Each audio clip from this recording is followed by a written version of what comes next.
कल भाई साहब जो तेजी पे गाना सुनाया था, आज भी लाइफ टाइम है बनाया, पर आज उसके बाद ऐसे गिराया आदमी घबरा गया।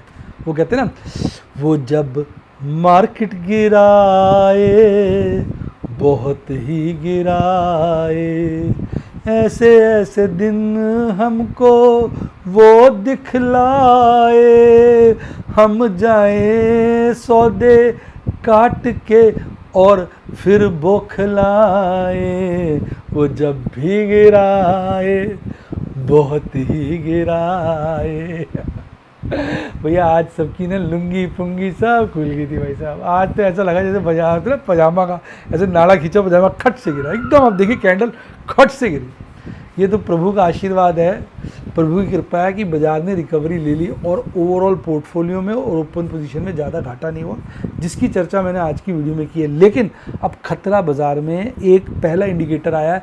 अब ये खतरा टल जाएगा या खतरा बढ़ जाएगा, इसकी चर्चा वीडियो में बहुत डिटेल में की है। एक एक बात समझाइए। आप वीडियो को आज अच्छी तरह से देखिएगा।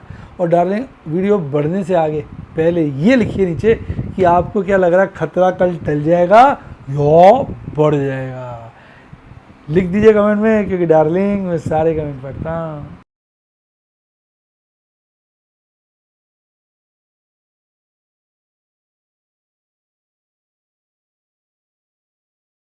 शेयर बाजार बहुत ही खतरनाक जगह है। यहाँ एक भूल ही फाइनेंशियल तबाही के लिए काफी है। मैं केवल एजुकेशनल वीडियोस ही बनाता हूं, मैं कोई बाय सेल रिकमेंडेशन नहीं देता हूं। चर्चा किए गए स्टॉक उदाहरण के लिए हैं और खरीदने या बेचने की कोई रिकमेंडेशन नहीं है। मेरा यह मानना है कि शेयर बाजार में निवेश किसी के कहने पर नहीं करना चाहिए, बल्कि अपने रिस्क एपेटाइट और जानकारी के हिसाब से करना चाहिए। सदा याद रखें, जिसने ली टिप उसकी हुई डिप। शेयर बाजार में निवेश जोखिमों के अधीन है। निवेश करने से पहले सभी संबंधित दस्तावेजों को ध्यान से पढ़ें। हाय गाइस, आपका स्वागत है आपके अपने show MKJ talks for investment इन हिंदी में। कैसे हैं आप भाई? देखो, आज बाजार ने झटका दे दिया। आज कैंडल भी बड़ी खतरनाक बनी है। इस आज की कैंडल को हम बोलते हैं बेयरिश एनगल्फिंग कैंडल। तो बाजार ने अच्छा झटका दे दिया। हालांकि मैं देख रहा था कि दिन के दौरान जब बाजार गिर रहा था तो मेरी ओपन पोजीशन में लगभग 15-16 लाख का नुकसान आ रहा था, 15-16 पैसे का नुकसान आ रहा था। और पोर्टफोलियो में भी 10-12 पैसे का, 13 पैसे का नुकसान था।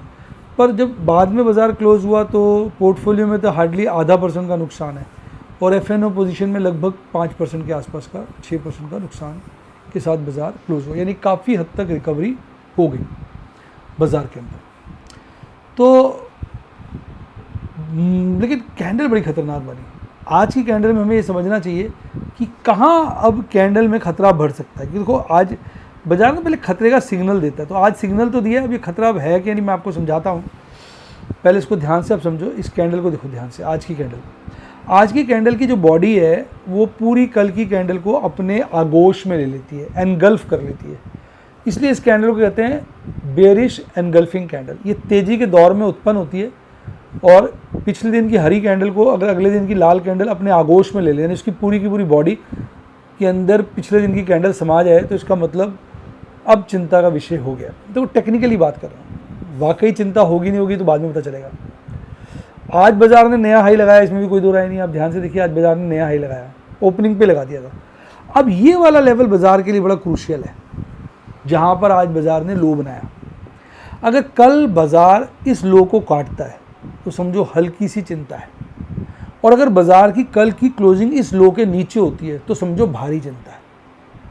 और अगर बाजार की कल की कैंडल जो है वो इस जो आज का क्लोजिंग था, यहाँ पे जहाँ बाजार क्लोज हुआ है 2431 के आसपास, उसके ऊपर क्लोजिंग देता है तो फिर समझो छड़ दे यार, यानी छड़ दे, कोई ऐसी चिंता की बात नहीं। मैं समराइज़ करता हूँ। देखिए, मेरा ये ओपिनियन है, मैं गलत भी हो सकता हूँ, गारंटी कहीं भी नहीं।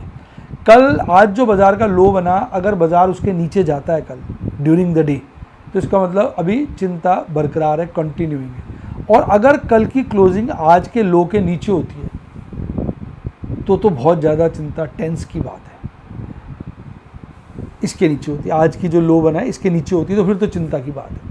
और अगर बाज़ार की कल की क्लोजिंग आज की क्लोजिंग के ऊपर होती है तो फिर सब ठीक ठाक है। तो ये 2-3 बातें हैं जो कल के बाज़ार में पता चलेंगी। अदरवाइज़ कैंडल की लोकेशन, कैंडल इटसेल्फ बड़ी ख़राब है, कैंडल की लोकेशन अच्छी है, मूविंग एवरेज पे सब ठीक चल रहा है, बोलिंजर बैंड पे सब ठीक है। MACD चार्ट पर अभी समझो कि ना कहते हैं सुख भरे दिन बीते रे भैया अब पंगा आयो रे वाली बात है। बुलिश क्रॉसओवर ऑलमोस्ट ख़त्म होने के कगार पे, यानी बाज़ार में कोई बड़ा अपवर्ड मूव अगर नहीं आता, बाज़ार यहीं कंसोलिडेट करता है तो ये बुलिश क्रॉसओवर बंद हो जाएगा, बेरिश क्रॉसओवर में तब्दील हो जाएगा। RSI जो 73 के आसपास घूम रहा था आज काफ़ी रीजनेबल आ गया, तो हम ये कह सकते हैं जो बाज़ार में गर्माहट थी RSI के ऊपर वो आज रीजनेबल हो गई है, अपने आप में अच्छा संकेत है। RSI के पॉइंट ऑफ व्यू से दिक्कत तब आती है जब RSI 40 के नीचे चला जाता है और वहीं आसपास रहता है। जब तक RSI 40 के ऊपर रहेगा यानी बाज़ार बुल फेज़ में है, तो ऊपर नीचे थोड़ा होता है, कोई ऐसी बात नहीं है। अब देखते हैं, कल पता चलेगा कि ये चिंता जो आज की कैंडल है वो चिंता बढ़ाने वाली कैंडल है या सब ठीक है। आज मैंने काफ़ी कोशिश करी प्रॉफिट बुक करने की, फिर अंतिम क्षणों पे मैंने थोड़ा बहुत कहते हैं मुंह मीठा कर लिया, बस खर्चा निकाल लिया वाली बात है, वो वाला मैंने हल्का सा प्रॉफिट बुक किया जिसकी चर्चा लास्ट में हम करेंगे। तो ओवरऑल ये पोजीशन है। अब अगर हम बाकी बातों की बात करें, जैसे अब हम ग्रीड की बात करें तो एक्सट्रीम ग्रीड के दौर से निकलने वाले हैं। जैसे हम 70 के नीचे आ जाएंगे हम ग्रीड के लेवल पे आ जाएंगे, एक्सट्रीम ग्रीड से आउट हो जाएंगे। तो ये मार्केट मूड जो है वो काफ़ी अब थोड़ा सा ठंडा हो गया। अब ये थोड़ा हायर साइड पे चल रहा है अभी भी, मैं ये कहूँगा US डॉलर इंडेक्स थोड़ा हायर साइड पे ही है। ब्रेंट क्रूड ऑयल थोड़ा हायर साइड, ये थोड़ा बेटर हो गया, सॉरी ब्रेंट क्रूड ऑयल थोड़ा बेटर हो गया, क्योंकि देखो ये यहाँ पर 87.5 चला गया था, गिरते गिरते 85 के नीचे आ गया। रुपया अभी भी यार हायर लेवल पे है, हाईएस्ट लेवल रुपये का रहा है 83 रुपये 61 पैसे की क्लोजिंग, अभी भी हायर लेवल पे, और ये थोड़ा रीजनेबल है। यानी अंतर्राष्ट्रीय इंडिकेटर्स जो हैं 10 ईयर ट्रेजरी यील्ड रीजनेबल है, मिले जुले संकेत हैं, कोई ऐसी चिंता की बात नहीं। FIs कहते हैं फिर आज पलटी मार गए, हालांकि कैश सेगमेंट में तो इन्होंने लगभग 600 करोड़ की नेट खरीदारी की है कैश सेगमेंट में अगर आप देखेंगे, पर इंडेक्स फ्यूचर काट दिए काफ़ी बड़े, इतने बड़े इंडेक्स फ्यूचर उन्होंने अभी तक नहीं काटे, आज काफ़ी काटे हैं 3500 करोड़ के आसपास, और स्टॉक फ्यूचर उन्होंने आज अच्छे खासे ऑफलोड कर दिए, तो लगभग 5000 करोड़ से थोड़ी कम की आज नेट बिकवाली आई। पर DIs ने आज भी बाजार संभाला, 1000 करोड़ से ऊपर की खरीदारी करी है, और कुल मिला के कैश सेगमेंट में अच्छी खरीदारी है। बाजार गिरा है, इसका मतलब रिटेल इन्वेस्टर के मन में आज पैनिक आ गया था, इंस्टीट्यूशनल इन्वेस्टर ने बाइंग की है। अब ये थोड़ी सी कहेंगे सेटिस्फैक्ट्री हो गई है, हाई तो है भी है, पर ये 83 के 80 के ऊपर जो होता है ना, थोड़ा बाजार लगता है बहुत ज़्यादा ओवरबॉट हो गया। अब ये थोड़ा रीजनेबल हुआ है, और ये तो अभी भी हायर साइड पे ही है। अब ये जैसे जैसे 70 के आसपास आ जाएगा तो माहौल ठंडा हो जाएगा। अब देखो आज सारे इंडेक्स गिरे, सिर्फ एक निफ्टी 50 था जो फ्लैट था, ऑलमोस्ट फ्लैट ही हो गए, 0.05% बढ़ा है, लेकिन इंडिया विक्स लगातार बढ़ रहा है, 14.5 के लेवल पे आ गया है। इंडिया विक्स इस तरफ इशारा कर रहा है कि बाजार में खतरा अभी बना हुआ है। बाजार में ये जो अब बजट का जो है ना, बजट की वोलेटिलिटी अब इंडिया विक्स में बिल्टअप हो रही है। अब ऑप्शन प्रीमियम बढ़ जाएंगे, इसमें ऑप्शन सेलर्स को नुकसान होता है, वो माल बेचते हैं चाहे पुट या कॉल। शेयर प्राइस में फेवरेबल मूवमेंट होती है, फेवरेबल मूवमेंट का मतलब होता है जैसे कॉल बेची शेयर बढ़ गया, कॉल बेची शेयर गिर गया पर प्रीमियम फिर भी बढ़ गया, पुट बेची शेयर बढ़ गया प्रीमियम फिर भी बढ़ गया। जबकि जब फेवरेबल मूवमेंट है तो प्रीमियम घटना चाहिए ना कॉल सेलर्स का और पुट सेलर्स का, ऐसा नहीं होता क्योंकि इंडिया विक्स बढ़ जाता है। तो ये खतरे का एक सूचक है, तो कॉलें पुट्टे सोच समझ के बेचनी चाहिए ये ऐसी स्थिति में। आज बाज़ार का मूड माहौल काफ़ी ख़राब था, 700 से नीचे कम शेयर चढ़े हुए थे और 1640 शेयर गिरे हुए थे।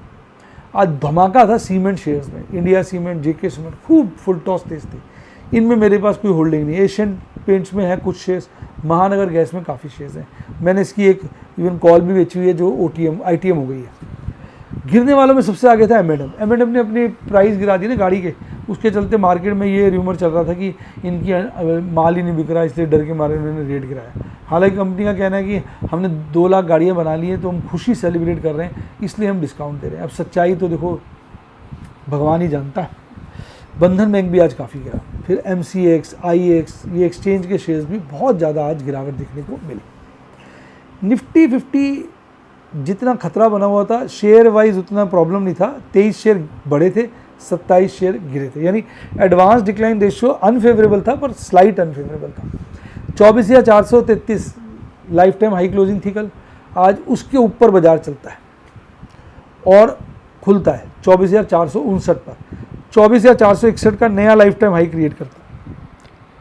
पर ये हाई बनाते आप देखेंगे एक डीप फॉल आता है और बॉटम बन जाता है 24,141 का, यानी लगभग अगर आप इसे कंपेयर करेंगे तो 420 पॉइंट का एक डिक्लाइन आता है थोड़े समय के अंदर ही। 420 पॉइंट, लोगों के तोते उड़ जाते हैं, लोगों को लगता है 420 गलत कह गया, 320, लोगों के तोते उड़ जाते हैं, लोगों को लगता है कहीं 24 तो नहीं कट जाएगा, पैनिक आ जाता है बाजार। प्रीमियम भी बड़ी तेज़ी से बढ़ते हैं, शेयरों के रेट बहुत ज़्यादा गिरते हैं, बहुत पैनिक, और उसके बाद फिर बाजार रिकवर करता है, हल्का सा गिरता है, फिर और रिकवर करता है, यानी उसके बाद बाजार रिकवरी मोड में ही रहता है और फिर हल्का सा लास्ट में थोड़ा सा गिरकर 24,324 के पार 108 पॉइंट गिरकर आधा % से हल्का कम गिरावट के साथ बाजार बंद होता है। तो कोई ऐसी चिंता नहीं थी, इतना ही पोर्टफोलियो गिरा था, कोई खास बात नहीं थी। और इवन आप देखेंगे ना, सारे इंडाइसेस हल्के फुल्के गिरे हुए थे, कोई भी इंडेक्स ऐसा नहीं है जो 1% की ज़्यादा की गिरावट हुई। हालांकि स्मॉल कैप में गिरावटें जो हैं 0.25% से खासी ऊपर थी, बाकी सब शेयर्स में, यानी स्मॉल कैप थोड़े ज़्यादा गिरे थे, बाकी सब शेयर्स शांत थे। आज फ्लाइट मोड में कौन से शेयर थे? एशियन पेंट गोली बना हुआ था, SBI life, Divi's lab, Britannia, Grasim, HDFC life, power grid corporation, सब दौड़ रहे थे। और गिरने वालों में सबसे आगे M&M था, टाटा स्टील था, हिंडाल्को था, TCS था, हीरो मोटर था, SBI था, HCL टेक था। टाटा स्टील में मैंने कोई सौदा नहीं किया आज, विचार था पर हो नहीं पाया, ठीक है। कैंडल की चर्चा हमने कर ली, अब ऑप्शन चेन एनालिसिस की बात करो। अब कल निफ्टी 50 की एक्सपायरी है, कल बड़ा दिन है, 24,324 में बाजार बंद हुआ तो 24,300 पकड़ी है। यहाँ पे कॉल रेटिंग बहुत बड़ी है, पुट रेटिंग घटी है, तो यानी 24,300 पे कॉल राइटर्स का दबदबा बन गया है। कॉल राइटर्स कह रहे हैं बाजार को इसके ऊपर नहीं जाने देंगे, उनका खौफ है। पर जैसे ही अब 24,200 पे जाते हैं, वहाँ पे भी कॉल रेटिंग बढ़ी है, पर पुट रेटिंग के मुकाबले खासी कम है। और 24,500 पे जाते हैं तो कॉल रेटिंग बहुत ज़्यादा है, पुट रेटिंग है नहीं। तो कल की जो नैरो रेंज निकल के आ रही है वो 24,200 से 24,500 है। इस रेंज को अगर बाजार काटता है, 24,200 से नीचे जाता है, 24,500 से ऊपर जाता है, तो बाजार बेसिकली ये षड्यंत्र कर कर कॉल राइटर्स या पुट राइटर्स को फांस रहा है। और अगर बाजार 24,300 के आसपास घूमता रहता है तो इसका मतलब बड़े ऑपरेटर्स ने कॉल राइटिंग करी है, पुट राइटिंग करी है, तो वो सारी OTM करा देंगे। और मंथली वाला वहीं 23,500 पे आपकी पुट राइटिंग हाईएस्ट है और 25,000 पे कॉल राइटिंग है। मैक्सिमम पेन कल तक 24 पे था, आज 23,500 पे आ गया, ये थोड़ा सा कमजोरी का सूचक है। PCR बहुत हल्का हो गया, वीकली वाला बहुत हल्का है, 0.73, बहुत लाइट है, बहुत लाइट है। तो कल कॉल राइटर्स को अगर नंगा करने की कोशिश करता है ऑपरेटर तो वो उसके लिए आसान होगा। मंथली PCR भी गिरा, लेकिन अभी भी मैंने कल भी कहा था, अभी भी मैं कहूँगा थोड़ा ओवरबॉट ही है मंथली PCR। अब निफ्टी बैंक की बात करो तो यहाँ सिर्फ 2 शेयर बढ़े हुए थे और 10 शेयर गिरे हुए थे। 52,568 पे बंद हुआ, उसके नीचे खुलता है, गैप डाउन ओपनिंग, पीक 52,528 का, यानी कल की क्लोजिंग से नीचे ही बनाता है और फिर धड़ाम से गिर के इधर काफ़ी देर तक घूमता रहता है, एक नीचे वाली रेंज पे ऊपर नीचे करता रहता है, परेशान रहता है। इसी दौरान बॉटम बनाता है 52,075 का, प्रभु की कृपा है 52 के नीचे नहीं जाता, फिर थोड़ी रिकवरी लेता है, टिक नहीं पाता, फिर बढ़ता है, टिक नहीं पाता, फिर बढ़ता है, अल्टीमेटली 52,200 के नीचे क्लोज होता है, 52,179 पर, 89 पर, और 380 पॉइंट के लगभग 0.25% गिरकर अपनी नाक कटा जाता है।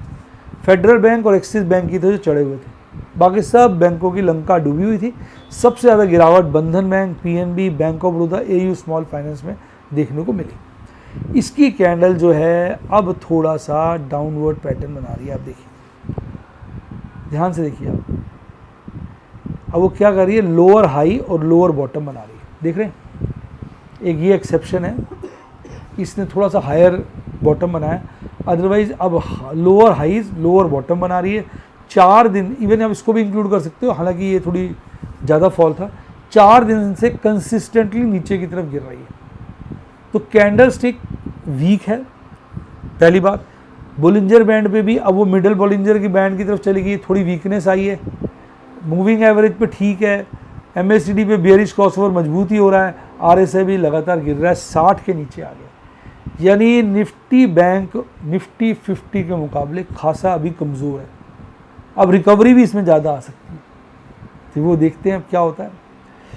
अब अगर नया वीक शुरू होगा तो उसमें अगर 52,000 पे क्या है पुट रेटिंग हाईएस्ट है, 55 पे कॉल रेटिंग, मैक्सिमम पेन 52,500 पे और 52,189 पे बाजार बंद हुआ है। बहुत हल्का PCR है 0.6, यानी कॉल रेटिंग के मुकाबले पुट रेटिंग है ही नहीं। तो इसके लिए अब बढ़ना आसान है, गिरना मुश्किल है। मंथली वाला PCR फिर भी पॉजिटिव साइड पर है, वीकली कमज़ोर, मंथली पॉजिटिव। इसका मतलब बाजार के अब इसमें बढ़ने के लिए आसान है, गिरना मुश्किल है जो पोजीशन है। बाकी तो देखो वक्त बताता है। आज ट्रेड तो मेरे काफ़ी हो गए, हालांकि प्रॉफिट मैंने मुश्किल से आधे पैसे का कमाया, प्रभु के आशीर्वाद से, प्रभु की कृपा से, आपकी शुभकामनाओं से 50,000 के आसपास का प्रॉफिट कमाया। मैंने 2 फ्यूचर कॉल स्ट्रैटेजी लगाई, 1 फ्यूचर बाय किया, 4 ऑप्शन स्क्वेयर ऑफ किए, 5 एग्रेसिव पुट बेची, 2 निफ्टी की पोजीशन बनाई, 12 मैंने पुट्टे सेल की सेफ, 12 कॉल सेल की, 2 कॉल करी सेल सेफ, और 2 मैंने नई पोजीशनें बनाई। DLF मैंने बहुत छोटे प्रॉफिट पे स्क्वेयर ऑफ कर दिया, बहुत छोटे प्रॉफिट बस उसके, हालांकि उसी के बाद ही इमीडिएट गिर गया, थोड़ा रुक जाता तो 1,000 रुपये का प्रॉफिट तो आता है, तो जस्ट कॉस्ट रिकवर हुई है। वेदांता में एक ठीक ठाक सा प्रॉफिट हो गया, इसको स्क्वेयर ऑफ किया। वेदांता एक और पोजीशन स्क्वेयर ऑफ की, इसमें भी अच्छा प्रॉफिट हो गया। टाटा पावर की एक पोजीशन को स्क्वेयर ऑफ किया, इसमें भी ठीक ठाक सा प्रॉफिट। ये मेरी आज छोटी सी प्रॉफिट बुकिंग थी जो मैंने करी। तो ओवरऑल देखिए बेटा, मैं तो बेसिकली गुलाम हूँ किसका, रिस्क मैनेजमेंट और कैश मैनेजमेंट का, और वही मैं अपनी वीडियोस द्वारा आपको सिखाता हूँ। अगर आप सीखना चाहते हैं, मैं कोई टिप्स रिकमेंडेशन बाय सेल कभी नहीं देता। कोई पूछ भी लेता है तो कहता हूँ भैया सीखते वक्त ट्रेड ना करना अच्छा है, और करो तो अपने रिस्क एपेटाइट के हिसाब से करो। मैं इस बारे में कोई आपको राय नहीं दे पाऊँगा, ऐसा मेरा स्ट्रॉन्ग मानना होता है। अगर आप सीखना चाहो तो मेरी टीम को कॉल करो 7011-323-077, 7011-323-077, या यूट्यूब पे मेंबरशिप सेक्शन में जाकर भी आप बन सकते हैं। इसके अलावा अगर डीमैट अकाउंट खुलवाना है तो लिंक डिस्क्रिप्शन बॉक्स में, या मेरी टीम को कॉल करो, पूरी हेल्प करेगी। टेलीग्राम चैनल का लिंक भी डिस्क्रिप्शन बॉक्स में। इसी के साथ साथ bye, God bless you, happy investing, और आप स्टॉक मार्केट के बेताज बादशाह बने।